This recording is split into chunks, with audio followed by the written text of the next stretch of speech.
Breakdown சீரிஸ்லாம் அடுத்து நான் பார்க்க போகிறது கார்டியன்ஸ் ஆஃப் கேலக்ஸி வால்யூம் 3யோட பிரேக்டவுன் தான்.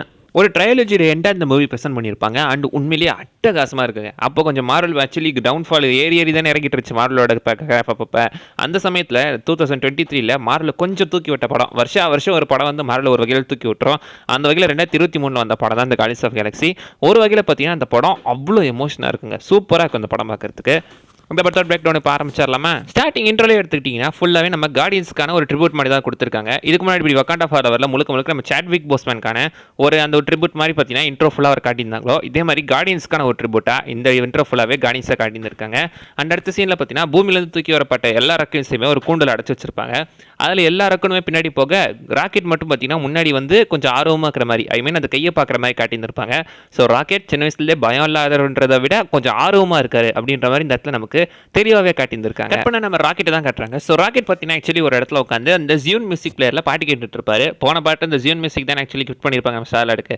அதை பார்த்தீங்கன்னா இந்த இடத்துல வச்சு அவர் பாட்டு கேட்டுட்டு இருக்கிற மாதிரி காட்டியிருந்திருக்காங்க. ஸோ அந்த ஜியூன் மியூசிக் பிளேயரை இவர் பாட்டை போட்டு பாட்டு கேட்டுட்டு இருக்காரு. இப்போ கார்டியன்ஸ் எல்லாமே பார்த்தீங்கன்னா கரெக்டாக நோவேரில் தான் இருந்துகிட்டு இருக்காங்க. கிராண்ட் மாஸ்டர் இந்த இடத்த விட்டு கிராண்ட் மாஸ்டர் கலெக்டர் இந்த இடத்த விட்டு போனதுக்கப்புறம் இவங்க மொத்த பேருமே இந்த இடத்த டேக் ஓவர் பண்ணி இவங்க பார்த்தீங்கன்னா இப்போ கார்டியன்ஸ் ஆஃப் கேலக்ஸியோட ஹெட் குவார்ட்டர்ஸாக மாற்றிட்டு இருப்பாங்க. இப்போ guardians of galaxy headquarters இந்த நோவேர் தான். ஸோ இந்த இடத்துலேருந்தே பார்த்தீங்கன்னா அவங்க தன்னோட ஆப்ரேஷன்லாம் நடத்திட்டு இருக்காங்க. அந்த இடத்துல அவர் பாட்டு கேட்டே போயிட்டு இருக்கும்போது டக்குன்னு பார்த்தீங்கன்னா ஒரு பாருக்குள்ள வரையாரு. பாரில் நம்ம ஸ்டார்லார்ட் சரக்கு லாடா மாதிரி குடிச்சு ஃபுல் போதையில் ஜேடி மாதிரி இருந்துகிட்டு இருக்காப்புல. காரணம் பார்த்தீங்கன்னா அவர் லவ்வர் கமோராவும் செத்து போயிட்டாங்க. ஸோ இப்போ வந்திருக்கிற கமோராவும் அந்த பழைய கமோரா கிடையாது. ஐ மீன் பழைய கமோராவை விட பழைய கமோரா இவரோட கமோரா கிடையாது. 2014 முன்னாடி நடந்த அந்த ஒரு டைமில் நடந்த கமோராவை. ஸோ இவளுக்கு பார்த்தீங்கன்னா நம்ம இவளை பற்றி ஸ்டார்லார்டை பற்றி எதுவுமே தெரியாது. அந்த சோகத்தில் ஸ்டார்லார்டு சரக்கு அடிச்சுக்கிட்டு இருக்க இந்த சைடு பார்த்தீங்கன்னா அவங்க கார்டியன்ஸ் ஆஃப் கேலக்ஸிக்கு புதுன ஒரு போர்டை மாட்டுற மாதிரி காட்டியிருந்திருக்காங்க. அந்த போர்டு எக்ஸாக்ட்லி நம்ம கார்டியன்ஸ் ஆஃப் கேலக்ஸியோட அந்த ஒரு டைட்டில் டிசைனில் அதே மாதிரி தான் இருக்கும். அந்த மாதிரி ஒரு எக்ஸாக்ட் போர்டை கிரியேட் பண்ணியிருக்காங்க. அண்ட் இந்த மொத்த இடமுமே செட்டு தாங்க. மார்வல் வழக்கமாக இந்த மாதிரிலாம் விஎஃப்எக்ஸ் பண்ணிடுவாங்க. பட் இந்த இடத்துல இது ரியலாக தெரியுன்றதுக்காக முழுக்க செட்டு போட்டுருந்துருக்காங்க. ஆனால் நம்ம ஸ்டார்லார்டு கூட பார்த்தீங்கன்னா ஆக்சுவலாக அந்த பாரில் என் மியூசிக் பிளேயர் எதுக்காக எடுத்த ஒரு ரக்கூன் கையை வச்சுட்டு அதை தொடாத அப்படின்னு மென்ஷன் பண்ணியிருப்பாரு. அங்கேயுமே ராக்கெட் பார்த்தீங்கன்னா நான் ரக்கூன் இல்லை அப்படின்ற மாதிரி தான் சொல்லியிருப்பாரு. இந்த படம் முழுக்க பார்த்தீங்கன்னா நான் ரக்கூன் இல்லைன்னு சொல்லி லாஸ்ட்டில் பார்த்தீங்கன்னா நான் தாண்டா ராக்கெட் தி ரக்கூன் அப்படின்னு சொல்லி தானே ரியலைஸ் பண்ணிக்குவார்ல. அதாங்க இப்போ கேரக்டர் டெவலப்மெண்ட் செம்ம பீக்காக போயிட்டு இருக்கும். அது ஸ்டார்லார்டு அகைன் சரக்கு அடிச்சுட்டு மட்டையிடுவாப்பில். அந்த இடத்துல தான் பார்த்தீங்கன்னா நெபுலா வந்துட்டு ஆக்சுவலாக ஸ்டார்லார்டை தூக்கிட்டு போகிற மாதிரி காட்டியிருந்திருக்காங்க. ரியலாக பார்த்தீங்கன்னா அவர் ஆளை தூக்கிட்டு போகல. உண்மையாகவே நம்ம ஸ்டார்லா மாதிரி இருக்கிற ஒரு செட் ப்ராப்பர்ட்டி அந்த மாதிரி இருக்குது, ஒரு ப்ராப் மாதிரி இருந்திருக்கு. அதை தூக்கிட்டு போகிற மாதிரி பார்த்தீங்கன்னா ஷூட் பண்ணியிருந்திருக்காங்க. அந்த ரூமில் போய் அவரை தூங்க வச்சுட்டு வரும்போது அந்த இடத்துல கூட பார்த்தீங்கன்னா நம்ம நெபுலா வந்துட்டு நம்ம ஸ்டார்லார்டு கமோரா அப்படின்னு நினச்சிட்டு ஐ லவ் யூ கமோரா அப்படின்னு சொல்லுவாப்பில். ஸோ அந்த இடத்துல பார்த்தீங்கன்னா கையை எடுத்து வச்சுட்டு நெபுலா அந்த பக்கம் வர மாதிரி காட்டியிருந்திருப்பாங்க. பாசிபிளி நெபுலா அந்த இடத்துல காண்டா இருந்திருக்கலாம். ஏன்னா தன்னை விட்டுட்டு எல்லாரும் கமோரா கிட்டே போகிறாங்களே அப்படின்ற மாதிரியான ஒரு கடுப்பு மேபி அவங்ககிட்ட இருந்திருக்கலாம். வரும்போதே பார்த்தீங்கன்னா ஹார்ட் பிரேக் ஆகி வர மாதிரி எக்ஸாக்ட்லி பார்த்தீங்கன்னா நெஞ்சிலே அம்பு விட்டுருப்பாப்பில். கிராகன் நம்ம நெபுலாக்கு நெஞ்சிலே அம்பு குத்தி விட்டுருப்பாப்பில். அதையும் அசால்ட்டாக பிடிங்கி போட்டு வருவாங்க. அண்ட் அந்த இடத்துல பார்த்தீங்கன்னா நம்ம ராக்கெட் வந்துட்டு அவரோட அந்த கிராவிட்டி பூட்ஸை செக் பண்ணுற மாதிரி காட்டியிருப்பாங்க. இதே கிராவிட்டி பூட்ஸை வச்சு தான் எண்டு ஃபைட்டில் பார்த்தீங்கன்னா அவர் திரும்ப தரைக்கு வர மாதிரி நம்ம ஹைவல்ஷனோட புடியிலிருந்து எஸ்கேப் ஆகிற மாதிரி காட்டியிருந்திருப்பாங்க. அண்ட் தமிழ் டப்பிங் பற்றி சொல்லணும்னா இந்த இடத்துல நம்ம கிராக்லின் கேஸ்டி வாய்ஸ் ஆக்டர் கொடுத்த நம்ம ரகுவரன் சாருங்க பென்டனுக்கு வாய்ஸ் ஆக்டர் அவர் தான் பார்த்தீங்கன்னா இதுக்கு வாய்ஸ் ஆக்டிங் கொடுத்துருக்காரு. லாஸ்ட் 2 படத்துலையுமே கிராக்லினுக்கு வேற யாரோ வாய்ஸ் ஆக்டிங் கொடுத்துருப்பாங்க. பட் இங்கே இவர் வாய்ஸ் கொடுத்துருக்காரு. அண்ட் அந்த இடத்துல பார்த்தீங்கன்னா காஸ்மா ஒரு பேட் டாக் அப்படின்னு மென்ஷன் பண்ணியிருப்பாரு. படம் முழுக்க இந்த பேட் டாக் குட் டாக்ன்ற அந்த ஒரு காமெடி ஒரு ட்ராக் ஒரு பக்கம் போயிட்டு இருக்கோம். எகைன் பார்த்தீங்கன்னா ராக்கெட் வந்துட்டு அந்த ஜியூன் மியூசிக் பேர் ஆட்டையை போட்டு பாட்டு கேட்டுட்டு இருப்பாப்ல. அப்போ தான் பார்த்தீங்கன்னா அந்த பாஸ்கி எடுத்து பார்ப்பாரு. இதுதான் நம்ம ராக்கெட் உருவாக்கினா முத டெக்னாலஜி. இது யூஸ் பண்ணி தான் அந்த கூண்டுலேருந்து எஸ்கேப் ஆயிருப்பாரு. எகைன் அதை பார்க்குற மாதிரி காட்டியிருந்திருக்காங்க. ஸோ அதுக்கான ஒரு சின்ன ஃபோர் ஷேடோவிங்க இந்த இடத்துல காட்டியிருக்காங்க.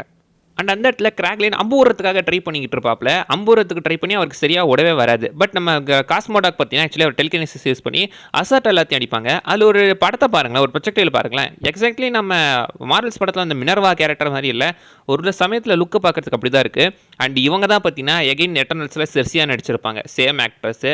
அண்ட் அங்கே தான் ஆடம் வார்லா கூட என்ட்ரிமே ஹை எவல்யூஷனை தான் இவனை அமுச்சு வச்சிருந்திருக்கான். இவனை அமுச்சு வச்சு பார்த்தீங்கன்னா இந்த இடத்துலேருந்து நம்ம ராக்கெட்டை தூக்கிட்டு வரதுக்காக அமுச்சு விட்டுருந்துருக்காங்க. அந்த இடத்துல ஒரு பெரிய சண்டையை போயிட்டு இருக்கோம். நெபுலா, டிராக்ஸ், மேண்டிஸ்ன்னு சொல்லிட்டு எல்லாருமே அவங்க கூட சண்டை போட்டுருப்பாங்க. அண்ட் நெபுலாவே ஒரு பீஸ் ஆஃப் டெக் யூஸ் பண்ணி தான் அவங்க கூட சண்டை போடுவாங்க. அந்த டெக்னாலஜி கொஞ்சம் வித்தியாசமாக தான் இருக்கும். ஏதோ ரக்க மாதிரி ஒரு ஃபீல் இருக்கும். இது பார்க்கும்போது எனக்கு வல்ச்சர் நமக்கு தான் வந்துச்சு. வல்ச்சரோட அந்த ஒரு டெக்னாலஜி மாதிரியே இருந்துச்சு. பட் இப்படி வல்ச்சர் தான் இருக்காது. மேபி நம்ம ராக்கெட்டோ இல்லை யாரோ கிரியேட் பண்ணி கொடுத்துருந்துருக்கலாம். அந்த இடத்துல ஹை எவல்யூஷனரி பார்த்தீங்கன்னா ஆக்சுவலி நெபுலாவை தூக்கி போட்டிருப்பாரு, டிராக்ஸை போட்டு பொலந்து தள்ளியிருப்பாரு. அவ்வளோ ஏங்க நம்ம ஈவன் ராக்கெட் அட்டாக் பண்ணியிருப்பாரு, நெபுலா கையை உடச்சிருப்பாரு, யாராலையுமே கண்ட்ரோலே பண்ண முடியாது. கிராக்லின் கூட அவரோட அம்பு விட்டு எதனா பண்ணலாமான்னு பார்த்துருப்பாரு, ஆனால் அம்பு பட்டு தூர போயிட்டு இருக்கோம். யார் அவன் சின்ன போல மாதிரி விளையாடிக்கிட்டு இருக்குது, போடா தூர அப்படின்னு சொல்லிட்டு அவர் அந்த இடத்த விட்டு போய் நம்ம ராக்கெட்டை பார்த்தீங்கன்னா நெஞ்சிலேயே சுட்டுவாரு. ராக்கெட்டுக்கு பயங்கரமாக அடிபட்டு இருக்கோம். எகைன் டிராக்ஸ் கூட சண்டை நடக்கும். கிட்டத்தட்ட அவர் ஸ்ட்ரென்த்துக்கு மேட்ச் பண்ணுற ஒரே ஆள்னா டிராக்ஸ் தான். பட் டிராக்ஸிமா அட்லாஸ் பயங்கரமாக அடிச்சு போட்டுருவாரு. லாஸ்ட்ல நெபுலா வந்து தான் அவன் முதுகுலேயே பார்த்தீங்கன்னா கத்தி வச்சு குத்தி அவனை ஸ்டாப் பண்ணியிருந்திருப்பாங்க. அந்த சைடு ராக்கெட்டுக்கு பயங்கரமாக அடிபட்டு இருந்திருக்கு. அது சரி பண்ணுறதுக்காக பார்த்தீங்கன்னா அந்த மெட் பேண்டை யூஸ் பண்ணும்போது அது ஆக்சுவலி பார்த்தீங்கன்னா வேலை செய்யலை. அது அவனுக்கு எக்ஸ்ட்ரா இன்னும் வலியை தான் கொடுத்துக்கிட்டு இருக்கு. அந்த மெட் பேண்ட் என்ன மாதிரி வேலை செய்யறது நமக்கு காட்டியிருக்காங்க. லைக் நெபுலா பார்த்தீங்கன்னா சார் நம்ம மேண்டிஸ் அது கையில் போட்ட உடனேயே டக்குன்னு உடஞ்ச கையே நேரம் சரி பண்ணி விட்டுருது. அந்த மாதிரி சரி பண்ணு பார்த்துருக்காங்க. பட் நம்ம ராக்கெட்டுக்கு ஆக்சுவலி சரியாகலை. காரணம் பார்த்தீங்கன்னா நம்ம ராக்கெட்டோட இதயத்தில் ஒரு கில் ஸ்விட்ச் ஒன்று ஆக்டிவேட் இருந்துட்டு இருக்கு. யாராச்சும் அவனை ஏதாவது ஆக்டிவேட் பண்ணாங்கன்னா சரி ஆக்சஸ் பண்ண ட்ரை பண்ணாங்கன்னா அந்த கில் ஸ்விட்ச் ராக்கெட்டே கொண்டுரும். இதை ஆக்சுவலி வச்சது நம்ம ஹை எவல்யூஷனரி தான். அண்ட் அங்கெல்லாம் பார்த்தீங்கன்னா நம்ம குரூட்டுக்கு வந்துட்டு உடம்பு ஃபுல்லாகவே இந்த வேறு திரும்ப ஃபார்ம் ஆகிற மாதிரி காட்டியிருப்பாங்க. அந்த சண்டையில் அவரோட தலை மட்டும் தனியாக வந்திருக்கும். இதில் அகைன் பார்த்தீங்கன்னா ஃபுல் பாடி அவர் உருவாக்குற மாதிரி காட்டியிருக்காங்க. ஒரு நல்ல கண்டினியூட்டி. அண்ட் பார்த்தீங்கன்னா நம்ம ராக்கெட்டோட ஃபிளாஷ்பேக் போகுது. ராக்கெட் இப்போ கரெக்டாக கோமா ஸ்டேஜ் இருந்துட்டு இருக்காப்ல. ராக்கெட் சின்ன வயசுல ஏதோ மண்டையெல்லாம் ஓப்பன் பண்ணி ஆப்ரேஷன்லாம் பண்ணி பார்த்துருக்காங்க. அண்ட் கூண்டுக்கு வந்ததுக்கு அப்புறம் தான் பார்த்தீங்கன்னா அங்கே ஃப்ளோரு லீச்சு லேலான்னு சொல்லிட்டு நிறைய ஃப்ரெண்ட்ஸ் பார்த்தீங்கன்னா அவருக்கு கிடைக்கிறாங்க. அந்த இடத்துல அவர் முதல்ல பேசின வார்த்தையை வலிக்குது அப்படிமா மென்ஷன் பண்ணியிருப்பாரு. பட் அதுக்கப்புறம் பார்த்தீங்கன்னா கொஞ்சம் கொஞ்சமாக எல்லாம் சரியாகி அவங்க 4 பேருமே ஒரு நல்ல ஃப்ரெண்ட்ஸாக மாற மாதிரி காட்டியிருப்பாங்க. உண்மையிலேயே செம்ம ஹார்ட் பிரேக்கிங்கான மொமெண்ட்லாங்க அதெல்லாம். படத்தை பார்த்துட்டு இந்த சீனெல்லாம் எகைன் பார்க்கும்போது உண்மையிலே ரொம்ப வருத்தமாக இருக்குது. சரி இப்போ இந்த கில் சுவிட்ச் எதனா பண்ணி அவனுமே இதை சரி பண்ணலன்னா ராக்கெட் செத்துருவான், இது என்ன பண்ணுறது அப்படின்னு யோசிக்கும் போது அந்த தான் தெரிய வருது. ஆக்சுவலி இதை கிரியேட் பண்ணவங்க அந்த கம்பெனியோட பேர் ஆர்கோ காப்பு. இந்த ஆர்கோ காப் கம்பெனி யூஸ் பண்ணி தான் இந்த டெக்னாலஜி உருவாக்கியிருக்காங்க. ஸோ அந்த இடத்துல இதுக்கான பதிலாக இருக்கும், அங்கே நம்ம போய் தேடுவோம் அப்படின்றதுக்காக டேரெக்டாக இப்போ அந்த ஆர்கோ காப்பை அவங்க தேடி போகிறாங்க. சைடில் நம்ம கவுண்டர் எடுத்துன்ற ஒரு இடத்துல ஆக்சுவலி நம்ம ஹை எவல்யூஷனரி இருந்துகிட்டு இருக்கான். அந்த இடத்துல தான் பார்த்தீங்கன்னா ஐரைட் லேபரேட்டரி அப்படின்ற ஒரு இடத்தையுமே காட்டுறாங்க. அங்கே பார்த்தீங்கன்னா ஏகப்பட்ட மாதிரி ஹைபிரிட் அனிமல்ஸ்லாம் இருந்துட்டு இருக்காங்க உருவாக்கப்பட்டவங்க. அண்ட் அங்கே தான் சவரின மக்களுமே இருக்காங்க. சாவரின மக்களை கிரியேட் பண்ணதுமே பார்த்தீங்கன்னா ஹை எவல்யூஷனரி தான். அண்ட் அவங்களே அவன் ஸ்டூல் போட்டு ஏறி தான் பார்க்குறான், ஹைட்டாக காட்டிக்கிறானா. ஏன்னா நீ கிரியேட் பண்ணது உன்னையோட ஹைட்டாக தான் இருந்துகிட்டு இருக்கு. அண்ட் அந்த இடத்துல பார்த்தீங்கன்னா ஆடம் வார்லாக் பேசும்போது அவனையுமே அட்டாக் பண்ணுற மாதிரி காட்டியிருந்திருக்காங்க. ஸோ எல்லாத்தையுமே அவன் மிரட்டி தான் வேலை வாங்கிட்டு இருக்கான். உண்மையிலேயே ஒரு மோசமான வில்லனாக தான் அவன் காட்டியிருப்பாங்க. ஈவரக்கம் இல்லாத ஒரு மோசமான கேவலமான வில்லன்ற மாதிரி தான் காட்டியிருக்காங்க. ஸோ அவனை மிரட்டி ஒழுங்காக 89P13 தூக்கிட்டு வாங்க அப்படின்ற மாதிரி சொல்லி அமுச்சு விட்டு இருந்திருப்பான். அந்த ஆடம் வார்லாக் இந்த இடத்துல பார்த்தீங்கன்னா கம்ப்ளீட்டாக ஒரு குழந்தை மாதிரி தான் காட்டியிருக்காங்க. ஆடம் வார்லாக் உண்மையிலேயே ஒரு செம பவர்ஃபுல்லான கேரக்டர் தான், இல்லைன்னு சொல்ல இங்கே கூட நிறைய பவராக காட்டியிருப்பாங்க. பட் ஆனால் படத்தில் ஆடம் வார்லாக்கு கொஞ்சம் குழந்தை மாதிரி தான் காட்டியிருப்பாங்க. ஏன்னா அவன் குக்கூனுக்குள்ள தான் வளர்ந்துட்டு இருப்பான். அந்த குக்கூன் முழுமையாகிறதுக்குள்ளேயே ஆடமா அதுக்குள்ளேருந்து வெளியெடுத்திருக்க மாதிரி சொல்லியிருப்பாங்க. ஸோ அவனுக்கு பார்த்தீங்கன்னா இன்னும் அந்த அறிவு திறமையோ மூளையும் முழுசாக வளரல. மூளை முழுசாக வளர்றதுக்கு முன்னாடியே அவனை வெளியே எடுத்துட்டு இருக்காங்க. இவனும் டிராக்ஸும் கிட்டத்தட்ட ஒரே மாதிரி தாங்க. ஆள் வாழ்ந்திருக்கானே தவிர அறிவு வளரல அப்படின்ற டைலாக்கு ஏற்ற மாதிரி தான் வந்துகிட்டு இருப்பான். அண்ட் இப்போ பார்த்தீங்கன்னா அந்த ஆர்கோஸ்கோப் எடுத்து காட்டுறாங்க. அதுதான் ஆர்கோ கார்ப்பு. ஸோ அந்த ஆர்கோ கார்ப் பார்த்தீங்கன்னா ஆக்சுவலி வந்துட்டு முழுக்கவே லிவிங் டிஷ்யூஸால் உருவாக்கப்பட்டது. அந்த சுற்றி 3 லேயர் ப்ரொடெக்ஷன் மாதிரியுமே இருக்குது. 3வது லேயரை தாண்டி போகும்போது அந்த இடத்துல ஒவ்வொரு லேயராக தாண்டி போயிட்டு இருக்கும்போது ஆக்சுவலி நம்ம மேண்டிஸ் பார்த்தீங்கன்னா நம்ம ஸ்டார்லட் கேள்வி கேட்டிருப்பாங்க. நீ உங்கள் தாத்தா போய் பார்க்கல, உங்கள் தாத்தா அங்கே தனியாக இருப்பார், நீ இவங்க நிறைய பிரச்சனையிலேருந்து ஓடிக்கிட்டு இருக்க, நீ அவரை போய் பார்க்கக்கூடாதுன்னு பேசும்போது அவருக்கு என்ன கேட்டால் 90 வயசு கிட்ட இருக்கும், மனுஷங்களாம் 50 வயசுக்கு மேலே வாழ மாட்டாங்க அப்படிமா மென்ஷன் பண்ணியிருப்பாப்புல. அப்போ நீ கொஞ்சம் தெரியா அப்படின்னு மாதிரி கேட்பாங்க. ஏன்னா கதைப்படி எடுத்துக்கிட்டிங்கன்னா கரண்ட்டாக நம்ம ஸ்டார்லருக்கு கிட்டத்தட்ட 40 வயசு கிட்ட ஆக போகுதுங்க கதைப்படி. ஒரு அவனு செத்துருவானோ அப்படின்ற ஒரு எண்ணத்தில் பாசிபிளி நம்ம மேண்டிஸ் கேட்டிருந்திருக்கலாம். பட் எப்படியோ எல்லாம் தாண்டி பார்த்தீங்கன்னா கடைசியாக வரும்போது அங்கே தான் ரேவேஜஸ் வந்துடுறாங்க. ஸோ ரேவேஜஸ் கூட்டுற பார்த்தீங்கன்னா இப்போ இருக்கிறது கரண்ட்டாக கமோரா டேரெக்டாக போய் இப்போ ரேவேஜஸ் கூட சேர்ந்துக்கிட்டு இருக்காங்க போட்டிருக்கு. அங்கே தான் நம்ம சில்வஸ்டர் ஸ்டாலோன் அந்த கேரக்டர் எல்லாருமே அந்த இடத்துல வந்துருக்காங்க. போன படத்தில் பார்த்து எல்லாருமே வந்திருக்காங்க. அண்ட் பாம்பு மாதிரி திடீர்னு ஒருத்தர் வரல, அவர் தான் பார்த்தீங்கன்னா க்ரூகர். ஆக்சுவலி அவர் தான் வந்துட்டு ஏலியன்ஸோட ஒரு சாசர் சுப்ரீம் அப்படின்ற மாதிரி வச்சுக்கலாம். அவன்ட்டு ஒரு மேஜிக் அசால்ட்டாக யூஸ் பண்ணுவாருங்க. நம்ம டாக்டர் ஸ்ட்ரேஞ்ச் வந்துட்டு கையை கொஞ்சம் ஸ்ட்ரெஸ் பண்ணி தான் போர்ட்டில் ஓப்பன் பண்ணுவார். ஐ மீன் அவர் ரவுண்ட் பண்ணால் தான் போர்ட்டிலே ஓப்பன் ஆகும். பட் இந்த இடத்துல பார்த்தீங்கன்னா ஜஸ்ட் வர்ற சொட்டுக்கே அசால்ட்டாக போர்ட்டில் ஓப்பன் பண்ணுறாப்புல. அது கொஞ்சம் வித்தியாசமாக இருந்துச்சு. ஒருவேளை டாக்டர் ஸ்ட்ரேஞ்சோட ஒரு எக்ஸ்பீரியன்ஸ் ஆனாலோ இருக்கலாம், சொல்ல முடியாது. அண்ட் அவர் பேச மாட்டார், ஒரு எக்ஸ்பிரஷன் எல்லாத்தையுமே அந்த மேஜிக் மூலமாக தான் காட்டுவார். இங்கே கூட அப்படி தான் காட்டியிருந்திருக்காங்க.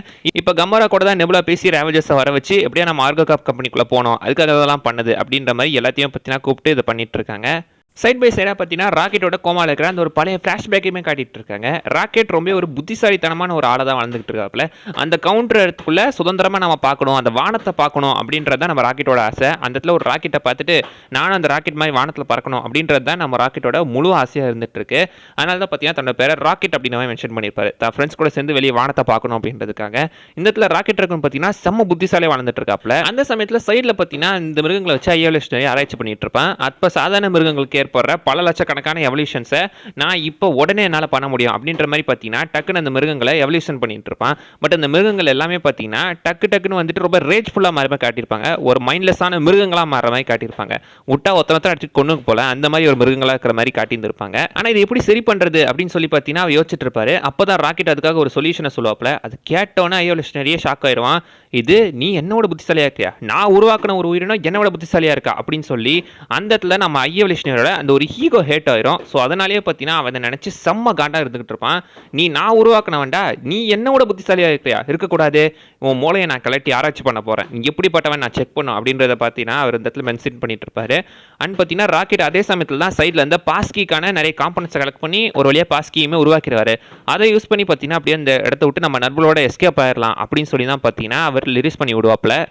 சரி நான் கதையில் எங்கேயோ ரொம்ப முன்னாடி போயிட்டேன். இப்போ எகைன் பார்த்தீங்கன்னா இந்த சீனுக்கு வந்துடுவோம். எகைன் இங்கே வந்தால் எகைன் எல்லாரும் பார்த்தீங்கன்னா ஆர்கோஸ்காப்ல போயிட்டு இருக்காங்க. அவங்க போட்டிருக்க ட்ரெஸ் எல்லாம் பார்த்துட்டு இது அமாங்கஸ்க்கான ரெஃபரன்ஸ் அப்படிமா நினச்சிக்கிட்டு இருந்தாங்க. பட் ஒரிஜினலாக பார்த்தீங்கன்னா ஸ்பேஸ் ஒடிசிக்கான ஒரு ரெஃபரன்ஸ்.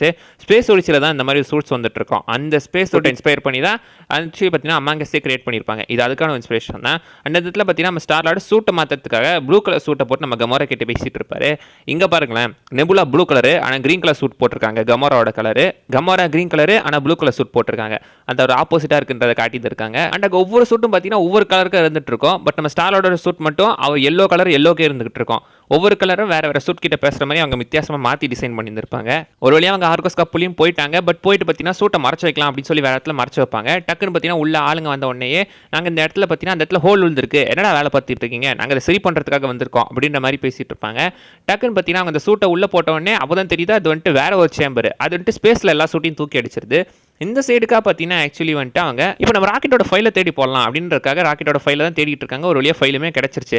அந்த இடத்துல எகைன் பார்த்தீங்கன்னா நம்ம ஸ்டார்லார்டு அவரோட ஃப்ளோட்டிங் வேலையை ஆரம்பிக்கிறாப்ல. ஸ்டார்லார்டு ப்ளே பாயா மாற ட்ரை பண்ணிட்டு இருக்காப்ல. நீங்கள் டேர்டெவில் கிட்ட டியூஷன் போங்க ப்ரோ, டேர்டெவில் பயங்கரமாக பண்ணிட்டு இருக்காரு, நீங்கள் அங்கே டியூஷன் போங்க, கரெக்டாக டியூஷன் போனால் கரெக்டாக இருக்கும் நம்ம ஸ்டார்லார்டுக்கு. பட் இந்த இடத்துல பார்த்தீங்கன்னா எப்படியோ வந்துட்டு அவங்க எல்லாத்தையும் சமாளித்து ஒரு வழியாக வெளியவே வந்துடுறாங்க. பட் அந்த இடத்துல பார்த்தீங்கன்னா ட்ராக்ஸ்க்கு மேண்டிஸ்க்கு வெளியே பஞ்சாயத்து போயிட்டு இருக்கு. அங்கே கிட்டத்தட்ட நம்ம ட்ராக்ஸை கொண்டுருவாங்களோ அப்படின்ற மாதிரி தான் போயிட்டு இருக்கோம். ஏன்னா ரொம்ப இன்டென்ஸாக அந்த சீனை காட்டியிருந்திருப்பாங்க. பட் அவர் செத்து இருக்க மாட்டாரே, எப்படி திரும்ப பொழைச்சி வந்துருப்பாப்ல. ஆனாலும் அந்த சீனை ரொம்ப இன்டென்ஸாக காட்டியிருந்திருப்பாங்க. ஒரு வழியாக ஃபைட் எல்லாம் முடிஞ்சு அந்த ஷிப்லையுமே எல்லாம் ஏறி கிளம்பிடுவாங்க. அங்கே தான் எல்லா கார்டியன்ஸ் எல்லாருமே ராக்கெட்டோட ஃபைல் செக் பண்ணி பார்க்குறாங்க. அப்படி செக் பண்ணி பார்க்கும்போது தான் ராக்கெட்டை பயங்கரமாக கொடுமைப்படுத்தி இருந்திருக்காங்க. ஆக்சுவலி பார்த்தீங்கன்னா நெபுலாவே மென்ஷன் பண்ணுவாங்க, தானோஸ் எனக்கு பண்ணதை விட இது ரொம்ப கொடூரம் அப்படின்ற மாதிரி மென்ஷன் பண்ணுவாங்க. ஸோ அதனாலே பார்த்தீங்கன்னா ராக்கெட்டை உடனே காப்பாற்றணும் அப்படின்றதுக்காக இவன் தான் வந்துட்டு இடத்துல தான் நம்ம எவல்யூஷனரோட ஆளை காட்டியிருப்பாங்க. இவன் தான் வந்துட்டு அந்த இடத்துல நான் பார்த்தேன், இவன் தான் அந்த ஃபைல்ஸ் தான் மாற்றிருப்பான், நாம இவனை தேடி போனோம் அப்படின்றதுக்காக இப்போ நேராக எவல்யூஷனுக்கு இடத்துக்கே போவாங்க. ஆனால் கமோரா அதை ஒத்துக்க மாட்டாங்க. நீங்கள் அவனை தேடி போறீங்க, என்ன விட்டுட்டு போயிருங்கடா அப்படின்னு சொல்லும்போது உனக்குள்ள இன்னும் அந்த பழைய கமோராவை நான் பார்க்குறேன், கண்டிப்பாக உனக்குள்ள நல்ல கமோராக்கா அப்படின்னு நம்ம ஸ்டார்லார்டு எகைன் பார்த்தீங்கன்னா வந்துட்டு அவளை மாற்றலாம் ட்ரை பண்ணும்போது டக்குன்னு பார்த்தீங்கன்னா அவங்க அந்த இடத்துல காண்டாயிருவாங்க. அவங்கள அடிக்க போகும்போது நம்ம நெபுலா வந்து தடுக்கிற மாதிரி காட்டியிருந்திருப்பாங்க. ஸோ இப்போதைக்கு பார்த்தீங்கன்னா கமோரா மட்டும் தான் இதில் ஆட் ஒன்னா இருக்கா. அண்ட் சைடுக்காக பார்த்தீங்கன்னா ஆக்சுவலி வந்துட்டு அவங்க ரேவேஜஸோட ஒரு ஆளை பிடிச்சி வச்சிருப்பாங்க. ஆடம் கிட்ட சொல்லி அவனை டார்ச்சர் பண்ணுறா அப்படின்னு சொல்லும்போது டார்ச்சர் பண்ணுறதுக்கு பதிலாக ஒரே எரிச்சே கொண்டிருப்பான் ஆடம். அவனை ஏன்டா அப்படி பண்ண அப்படி சொல்லும்போது நீங்கள் தான் பண்ண சொன்னீங்க, இதை டார்ச்சர் பண்ணுறது அப்படின்ற மாதிரி சொல்லியிருப்பாங்க. அண்ட் அந்த இடத்துல பார்த்தீங்கன்னா அவனுக்குன்னு ஒரு குட்டி பெட் இருக்கும். அந்த பெட்டை நம்ம ஆடம் வரலக்கே தூக்கி வச்சிருப்பான். அவனும் இன்னும் சின்ன குழந்தை மாதிரி தாங்க இருந்துகிட்டு இருக்கான். ஸோ அந்த இடத்துல கமோரா ஆக்சுவலி ஒரு சிக்னல் அனுப்ப அந்த சிக்னல் பார்த்தீங்கன்னா இவங்ககிட்ட வந்து சிக்னலில் ஆக்சுவலி நியூஸை சொல்லியிருப்பாங்க எங்கே போகிறோம் அப்படின்னு. அது இவங்க கேட்டு சவரன் பார்த்தீங்கன்னா டேரெக்டாக இந்த கவுண்டர் இடத்துக்கே நம்ம ராக்கெட்டை தேடி வந்திருப்பாங்க. கவுண்டர் இடத்துக்கு போய் பார்த்தா எக்ஸாக்ட்லி பார்த்தீங்கன்னா அது பூமி மாதிரி தாங்க இருக்குது. ஸ்டார்லார்டு கூட அது ஹோம் அப்படின்னு மென்ஷன் பண்ணியிருப்பாரு. ஏன்னா பூமி 80s காலகட்டத்தில் எப்படி இருந்திருக்குமோ அதே மாதிரி இந்த பூமி இப்போ இருந்துகிட்டு இருக்கு. எவல்யூஷனரி அந்த மாதிரி எக்ஸாக்டாக கிரியேட் பண்ணியிருக்கான். ஸ்டாச்சு ஆஃப் லிபர்ட்டி கூட அவன மாதிரியே இருக்குது. ஓகே கேஸ், இதோட பார்த்தீங்கன்னா நம்ம ஃபர்ஸ்ட் பார்ட்டோட பிரேக் டவுன் முடிச்சுக்கலாம். ஏன்னா ஆல்ரெடி வீடியோ ரொம்ப லென்த்தாக போயிட்டு இருக்கு. ஏற்கனவே பார்த்தீங்கன்னா பேக்ரவுண்ட் வீடியோஸ்லாம் 20 நிமிஷம் 22 நிமிஷம் போயிட்டு இருக்கு. அதனால நம்ம வீடியோஸும் முடிஞ்ச வரைக்கும் கொஞ்சம் ஷார்ட்டாக போட்டுட்டு இருப்போம். இது 2 பார்ட்டாக போடுவோம். இப்போ ஃபர்ஸ்ட் பார்ட், செகண்ட் பார்ட்டோட பிரேக் டவுன் கூடிய சீக்கிரம் வந்துடும். எல்லாரும் மறக்காம லைக் சப்ஸ்கிரைப்லாம் பண்ணி வச்சிருக்கேன். ஃபேஸ் 5 சீக்கிரமே நம்ம முடிச்சு சீக்கிரமாக ஃபேஸ் 6ஓட கேட்சப் பண்ணிடலாம். அவ்வளோதான் கைஸ், இந்த வீடியோ நான் சொல்ல வந்தது. நிறைய விஷயம் மிஸ் பண்ணால் நீங்கள் கீழே கமெண்ட் பண்ணுங்கள். அடுத்த வீடியோவில் பார்க்குற வரைக்கும் பை பாய்.